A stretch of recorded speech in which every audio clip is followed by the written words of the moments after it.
And hello everybody, welcome to episode 30 of Star Wars Knights of the Old Republic. With this milestone of number 30, we are going to leave Dantooine and progress with the main storyline. So let's go on to the Ebon Hawk for the first time ever. But what we're going to do primarily in this episode is we're going to talk to our party and explore the Ebon Hawk for the first time. Because the Ebon Hawk is central to the story. So here we are, we're in the Ebon Hawk. We don't have our party for the Ebon Hawk, but we can explore it.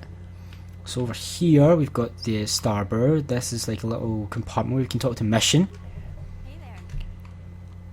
We can play Kashyyk with her, or we can ask her to make security spikes, which I'll do. I'm going to max that out actually quickly.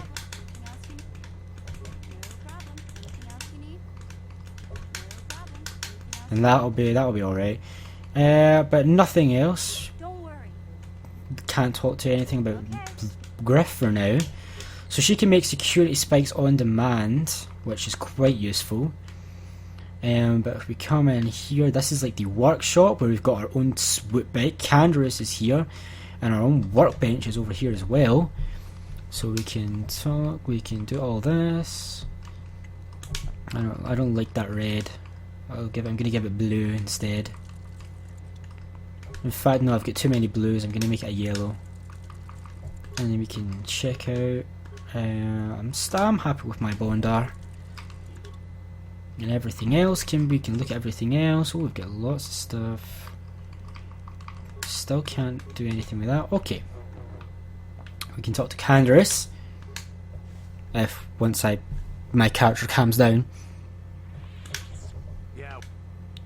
And he will give us some more. He can also give you some stimulants, but right now we can get another war story from him. You want another war story, huh? You want to hear about some other world getting wasted, eh? I knew you were the type. Your stagnant republic has never seen some of the strange creatures and races we fought on the Outer Rim in those years. And you never will now. Where did you fight this time? We were going through the asteroid fields of the Crispin system at the very edge of the galaxy, playing with the pirates and smugglers we found there. The main belt in the Crispin system consists of mainly small rocks covered in frozen methane gas shells, and the pirates were using them for cover. Ha! I remember using a thermal generator to cause the outer layer of one of the asteroids to vaporize in a picosecond. It blew out and shredded the 3 smugglers using it for cover. But that was a mistake. Did it backfire? The asteroid I had targeted was smaller than most. Maybe a dozen meters on the side. On the outside, it looked the same as any other. Just a ball covered in frozen gas. But something must have been inside it. Something inactive, in the cold. The heat of my blast might have triggered something, or woken something up. After I'd hit it, spots of light and heat appeared all over the thin shell, still covering it, evaporating the gases. What lay underneath looked like some sort of rocky growth. A deformed rock, pitted by scores of micrometeorite scars. I think something even older might have been inside that. An asteroid? Maybe, but maybe not. It started rotating faster and faster as we watched it. After a second, it started spraying fire. Thermal projectiles that melted our armor like wax. We were caught completely by surprise. Before we could counterattack, it fled at an incredible speed. A ship? We couldn't catch it, but we could follow its hyperspace wake. We followed its trail as far as we could, heading away from the galactic core. When it finally led beyond the edge of our galaxy, we abandoned our efforts. Anything that wants to commit suicide in that great void is not worth our trouble trying to catch. That's the only story I have for now. I'll tell you some more stuff later if we get the chance. Is there something else you want to know? So that's an interesting story, actually. Yeah, tale of an encounter of an asteroid fuel. What to make of it? Yeah. More story. He does have more stories. I don't have as many strange stories like the last one I told you, but I do have a couple about me and the stuff I've done. In one battle above the world of Althir, my unit managed to defeat a force of Althiri 10 times our own size. That battle gained me command of an entire subsect of my clan. Tell me the story. For 5 days, they had managed to hold off our forces. keeping us to the outer rings of their world, preventing us from attacking it directly. My task was to assault one of their flanks with a false attack. The Althiri would be drawn out by the units I had sent in. Once they had surrounded those units, the bulk of my forces would attack from the rear and defeat them in detail. These all theory don't seem too bright. They weren't stupid. Stupid races don't make starships and weapons of mass destruction. But they weren't masters of the arts of war as the Mandalorians are. Things didn't go as I had planned. I saw an opening, a mistake they had made in the disposition of their forces, and took it. While fending off our main force, they had let their fleet split in two. The center of their entire fleet was left exposed. I turned my forces and assaulted the center of their fleet, decimating them. You disobeyed the rule. What did they do? Their slow, ponderous ship could not turn to face us without being overwhelmed. The command vessels were destroyed in seconds. Their ranks were thrown into chaos. It was amusing to watch the surviving ships scatter and flee. Several even tried to dive through the plane of the rings to escape us.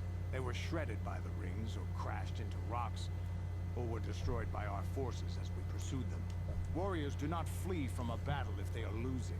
They fight to the end, as we did against your Jedi Revan. Another time, maybe I'll tell you about how the war with the Republic went. For now, let's just get on with things. Is there something else? So, Your choice. talking to him is getting some interesting stories. You could probably, Yeah, what do you... need to level up some more before we get some more war stories out of Canderous, though. So, down here is the engines. This is our engine. Nothing much to be done here. T3 will be randomly walking about the area. And here's the medical room. Nothing much of note in here. Over here we have supplies. Store of emergency food and supplies. We've got some crates, metal box, which is empty. Empty. I'm going to guess there's a compartment. Smuggling compartment for the proper codes, you will not be able to open it. Can't open that up, so no matter what we do, it seems. And there's nothing in here. So if we go all the way over here, I guess those containers in there can be used to store things that you don't want. Or don't want to sell but want to keep, but don't want clogging up your inventory, although I don't have anything like that right now. Oh, no, it's in the next, apparently it's in the next game that T3M4 runs about the ship, apparently. But for now, let's talk to T3. He can also make programming spikes, which is very important. I'll be doing that off camera. I want to ask some questions. So he's still non-talkative, completely. Maybe it's in the second game that you can upgrade him. Maybe not in this game. Zalbar. He can make his grenades. So, but that's I'll be doing all of that off camera. But he will still not talk to us. But we've got a new party member that we haven't spoken to yet, Juhani. I feel I must apologize for the way I acted towards you before in the grove. It was wrong of me. You thought the dark side had consumed you. It is nothing. I am sorry for attacking you. I am sorry for thinking you would only try to kill me. I hope that by helping you in your task, I may redeem myself in your eyes and in my own. Do not worry, Juhani. I forgive you. Thank you. It is most reassuring to know that you can forgive me, even though I tried to take your life. I can only hope that in our time journeying together, I will succeed. So we've got a new Juhani. Juhani's apologised for the chat. She seems to be very hard on herself for her actions. Talk to her to find out stuff. Can we talk? Felicity would like to speak. Are you doing alright? I thank you for your concern, but I am still a bit shaken. Why? What's wrong? I have been thinking about myself, about KOTOR, and about my fall to the dark side.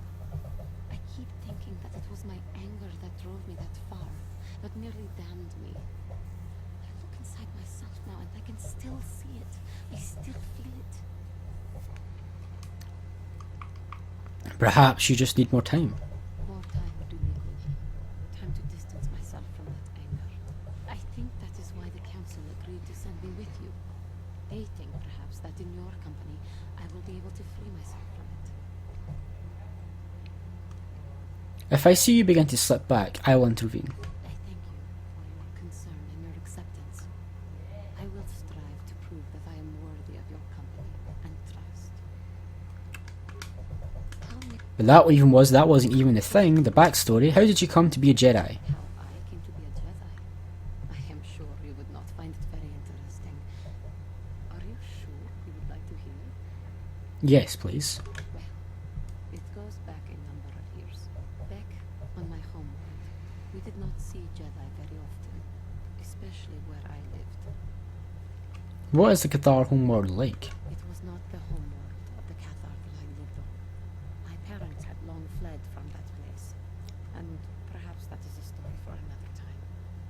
Rather, it was a human hive world that I was raised on. The hind end of space. A pit of a world, to be sure, where Jedi rarely tread. But we had heard of them. Well, everyone had, so that is not to be unexpected. Champions of truth, defenders of justice, heroes of the Republic. It was very easy for a child to be enthralled by their image, their mystique. Maybe I was one of those children. How did you gain entrance to the Order? When I saw a Jedi for the first time, they lived up to everything my imagination had created them to be. I was old, maybe a little enamored. So what did you do? From that moment on, I knew that I would have to try to become a Jedi. To lift myself out of the rut I had been living in for years, and to make a real difference as the Jedi would. The foolish delusions of a child, but this child made it happen. As soon as I was able, I left my world and went in search of them. I found them and was accepted. I had been living my dream on Dantooine for several years before you came. Although, perhaps I was not entirely ready for it, or not completely suited to the task. Otherwise, I would not have fallen. But thanks to you, I have been redeemed. Perhaps I may yet live to see that dream of mine come true. Come, there is much we should do. Let us not waste time talking. Action is what is needed. Okay. Anything more? Can we talk to you even more? What is it you would... No. So that's all we can talk to Juhani about for now. I actually want to quickly see if I can't. Oh, I thought I could change everybody's equipment from the Ibn Hawk, but apparently I can't. In here is just a little side thing, nothing much to do in here ever. And over here we've got the cockpit with Bastila and Karth. The galaxy map, Ibn Hawk's onboard navigational computer. When you are ready to leave Dantooine, you can use the galaxy map to travel to other planets around the galaxy. So let's talk to Karth first. Yes, Nope, can't talk to him. Bastila, How can I help? you wanted to speak to me? Yes, I did. I wanted to speak to you about our mission and what lies ahead for us. It seems fate, or the Force, is driving us into a confrontation with the Dark Lord. You must prepare yourself for when we face Malak. The confrontation will be difficult for you. I remember how hard it was when I first faced Revan. Is it true you killed Darth Revan? It's true that due to my battle meditation, I was with the Jedi strike team that boarded Revan's ship. We did not kill Revan, however. So, but killing Revan is what you're famous for. Our mission was to capture Revan if possible. It was Malak who turned on his own master, firing upon Revan's ship while we were still on board it. It was his desire to kill us and his master both. Thankfully, we narrowly escaped the vessel as it exploded. What else did you expect from the Sith? True, I suppose. And yet the outcome of that battle was unexpected. To all of us, Revan's end was unforeseen. As I said, we were there to capture Revan alive. The Jedi do not believe in killing their prisoners. No one deserves execution, no matter what their crimes. Remember that Revan and Malak were once great Jedi, heroes in every sense of the word. They demonstrate the danger of the dark side to us all. I'm sorry, we really shouldn't speak of this anymore. The memory of my confrontation with Revan is painful. Let's return to the mission, please. So some interesting We've got some more. We can talk about more. I'd like to know more about you, Bastila. Yes, I suppose I can understand your curiosity, given the bond that connects us. Very well. I'll tell you a bit about myself. Tell me how you joined the Jedi then. I was found to be strong with the Force at a young age, as most Padawans are. As a girl, I was given to the Order to be trained. When I joined the Order, I left my family on Talravan, as all Padawans do. My family is still there, the last that I heard. I've had little contact with them, as it is discouraged. So the Jedi separates children from their families. Relationships with family members are fraught with powerful emotions. Such extremes are to be avoided. Anger and hate are the worst, but even love can lead to folly. You aren't allowed to love? Emotional entanglements can be dangerous. They can impair rational thought. They can lead to outbursts of uncontrolled emotion. A Jedi must be above such things. You don't sound very convinced. It can be a hard lesson to learn. I was not on good terms with all of my family, but I do remember missing my father terribly for a long time. You and your father were close? Very close. I was only a little girl when I left my family, but I still remember him fondly. He was kind and gentle and doted on me. My mother, however, was different. I was not on good terms with my mother. I was only a little girl when I left, but I was old enough to resent her and the way she treated my father. She pushed my father into treasure hunting. I spent all my young life on ships, traveling from one false lead to the next. She whittled away my father's entire fortune, and I hated her for it. I think she was relieved to give me to the Jedi, but my father was heartbroken. You never tried to get in touch with your father again? A child is too young to understand the sacrifices that must be made. It's better if they have no contact with their family once they're removed. Once I was older, I realized the wisdom of this policy. A Jedi must do what is needed, personal desires notwithstanding. Love can only obscure and confuse the matter. But if a Jedi were to love, surely it would be all bad. Even a Jedi cannot always control the feelings of the heart. We must do our best to guard against it, no matter what the cost. Some sacrifices are harder than others. I do not wish to discuss this anymore. I would rather return to our mission. Okay. How can I help? Never mind. And that's all of our backstory with our party members done. Bastila told you something of our life before he was Jedi. She very adamant support of the Jedi's policy of severing all familial relationships, as emotional attachments are inherently dangerous to a Jedi. Juhani has told you of how she idolised Jedi in her youth and dreamed of being a Jedi. It would seem that she has succeeded in her desire. Candace has told you all that. Seems quite a war back then. But that's us. We are ready. So let's go to the galaxy map. And we get to pick. This is Dantooine. Climate, temperate grasslands, native species, non-native, now settled. Docking, Jedi Academy. So this is where we are just now. We could go to Kashyyk. Temperate forest, native species of the Wookiees. Docking, Zerka Corporation outpost. Remember the Zerka Corporation? They are actually allied with the Sith, if you remember our conversation earlier. And I've done a long episode ago with one of the traders when we first arrived on Dantooine. So they are not really that great a corporation. Got Manan, a worldwide ocean, which is interesting. Native species of the Selkath, who were the original slaves of the Boulders, if you remember back to the ruins where we found the star mark to the Starforge on Dantooine. The city of Atto. Or we can go to Korriban, a volcanic mountain range with none known, now settled, with Dresh Day settlement. Korriban is the Sith world, which will be interesting to go to. Or we could go to Tatooine, a desert and canyons with native species of Jawas and sand people, and we could settle in the Angerhead settlement. So where will we go first? I am trying to decide right now where would be best.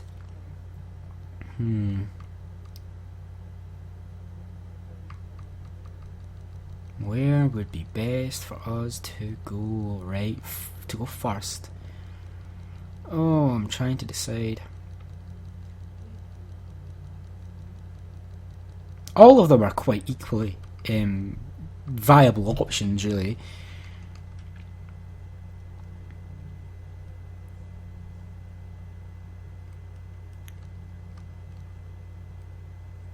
I'm going to go do Kashyyk first, actually. Let's do Kashyyk.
Star Forge is operating at 200% capacity, far beyond our expectations. I am more interested in the young Jedi Bastila and her battle meditation.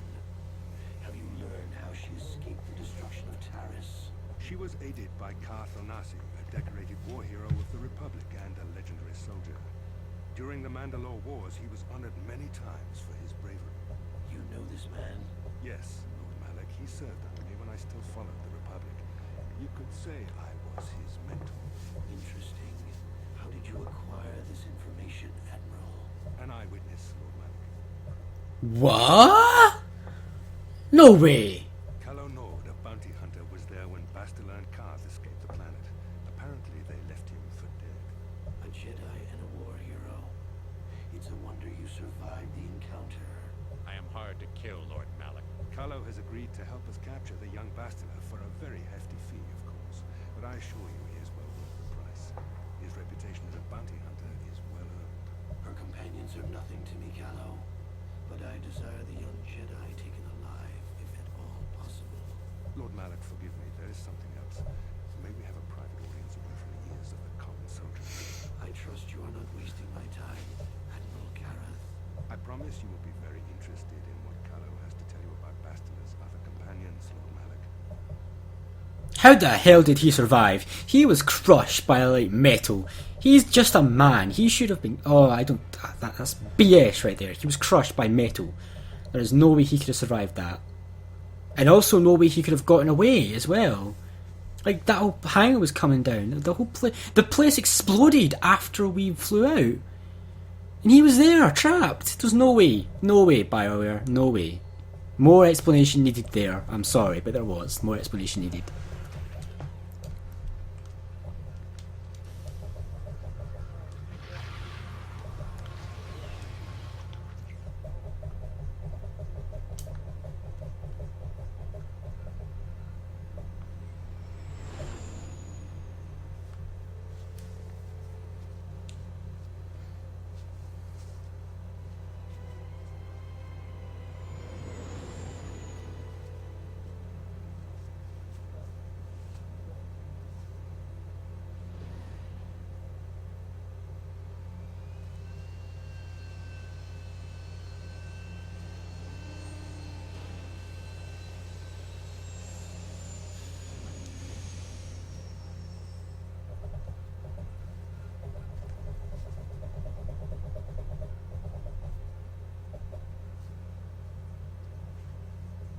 Has given us a vision, like the one we shared on Dantooine. Did you see it? Of course. You must have. The Force is strong with us both. Kashyyk is a lush but simple and undeveloped world. I would not have expected to find the alien technology of a star map here. It looked like the star map was on the forest floor. The Wookiees of Kashyyk make their home high among the Rosha branches. Only their bravest warriors dare to descend into the forbidding depths of the forest. If the star map is located far beneath us on the planet's surface, as our vision seems to suggest, it's unlikely the Wookiees even know of its existence. No doubt things will become more clear once we discover the star map's location. Okay, so let's talk to some people, see what they think about this world. You wish to talk to me? I do. I've been watching you, studying you closely to see what kind of progress you've made since your training at the hands of Master Zahar. I think we both know the real reason you've been watching me. You never give up, do you? I admit, I'm interested in you. I find you intriguing, compelling even, but it's not what you think. You have a great gift. You have an awesome command of the Force, and I tremble when I think of how you might misuse it. I make you tremble. Do you get all tingly inside too? What? No, of course not. Not like that anyway. In many ways, you are dangerous. You could be the savior of the galaxy, or you could bring untold destruction upon us all. I've seen how you've resisted many temptations and continue to walk the path of the light side. Very commendable, but I'm afraid you might stray from this path. You need to see what the dark side represents in its entirety, for it is what we battle. Only the wisdom of a Jedi Master can truly explain this, but I will do my best to make you understand. What are you trying to tell me? The dark side is not simply giving in to anger or temptation to use the Force to destructive ends. These things only lead to the dark side. The The dark side grows stronger and more insidious the closer you draw to it. It begs you to surrender to it, to release all its terrible power, and it becomes harder and harder to resist. And once you stop resisting, it's too late. It twists you up inside and turns you into a mockery of everything you once stood for. How can you know it's so terrible? We don't need to look at the atrocities which have been committed by those under its sway to understand the terrible, corrupting evil of the dark side. Million instead, and far more suffering. What sort of person would you have to become to perform such deeds gladly? Are you saying the light side is innocent of killing? One who serves the light does not strike down an innocent. We take arms against the dark side and the injustice that follows it only. It's so easy to think that we would never fall prey to such a horror. That we have unlimited control, vigilance, and foresight. If only that were true. The Sith have become powerful because there are many Jedi who succumb to the lure of the dark side and join their cause. What greater weapon is there than to turn an enemy to your cause? To use their own knowledge against them? We are weakened while they are strengthened, so we must harden our hearts and do whatever is required to fight against the dark side, even when the battle becomes wearying. Do whatever is required, such I as... don't know. The vision of our future is clouded by shadows cast from the dark side, but I sense something ominous lurking in those shadows. But words alone cannot save one from the dark side. Come, we should continue with the task at hand. When the time comes, I only hope we are all strong enough to do what we must. Thank you for that very long monologue, Then I suggest we... Bastila. Okay, Carf. Yes, what's on your mind? Do you know anything about this place? Kashyyk is covered by a giant forest, I hear. Trees kilometers high. The Wookiees live in the higher branches, I think. Well, that's all. You got it. Right, so you're useless. But I'm more interested in Zalbar, what Zalbar has to say about his own homeworld. Let's...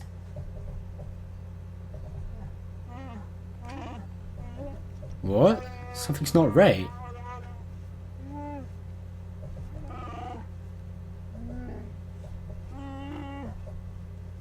What do you mean?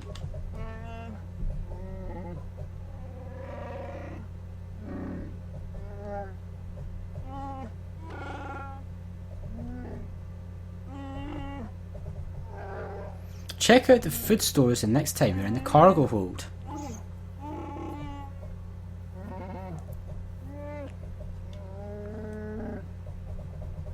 Okay, I'll do that next time I'm in the cargo hold. Jahani,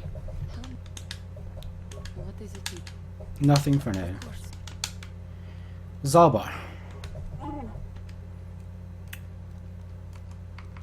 Do you know anything about the planet we're on?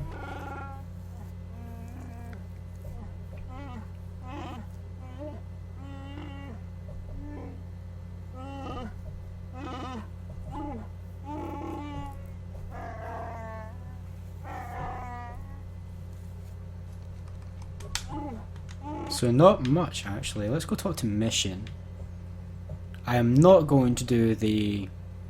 Oh, Kandrat's first actually. Yeah, Do you know anything about this world? It has big trees, in case your eyes don't work anymore. But I do know that there is one exceptional race on this world. The Wookiees. The Wookiees, although primitive compared to us, are surprisingly capable warriors. They're strong and pick up combat techniques pretty quickly. I think they're more than a match for the average Republic or Sith trooper. When we were looking for targets, we considered this world carefully. We were wondering if we'd have to use larger weapons than our war droids if we wanted to clear the damn forest so we could fight in the open. Too many trees means they can go into hiding too easy. And what's a continent or two turned to glass if we get the whole world after? Do you have anything else? Jeez, those Mandalorians were... Ugh. They were harsh. What about Mission? What have you got to say? Hey there. Well, I know Zalbar's from Kashyyk, but he never liked to talk about it. He wouldn't even tell me why he left. I don't think the Wookiees like outsiders much. Sorry I can't be more... Okay. Okay, so next time, I am done with recording for tonight because I've recorded 10 episodes in a row and I've spent about 5 or 6 hours doing it actually. So I'm going to take a break from recording for tonight, and next time when we come in, we shall explore the cargo hold to see what's happening with our food stores and then venture out into Kashyyk. So thank you guys very much for watching. I hope you've enjoyed this recording session, these last 10 episodes, and I'll see you guys next time for episode 31.